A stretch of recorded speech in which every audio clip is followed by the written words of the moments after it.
TSR Jawan named Sarat Singh, a resident of 24 Parganas, Kolkata, shoot himself with his own rifle. Reason behind was the cancellation of his leave. The incident took place at 13 Battalion's TSR headquarters of Kanchanpur. After getting the report, the Kanchanpur police immediately reached at the location.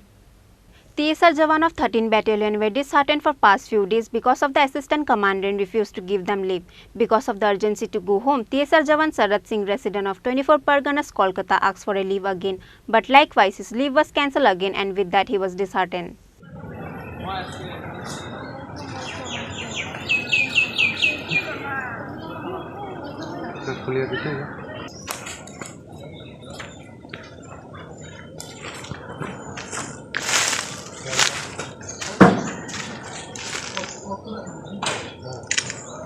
Later, because of the above reason, he shot himself to death with his own rifle. The incident took place at Subhasnagar 13 Battalion TSR headquarters, Kanchanpur. Later, after getting the report of the incident, Kanchanpur police immediately reached at the location. As per report, Sarat Singh seems to be on a night duty from 11 p.m. to 1 a.m. The incident happened on 11:45 p.m. while he was on his duty. Later, after the incident, his body was brought to Kanchanpur hospital for post-mortem. Bureau Report, Chini, Khorang.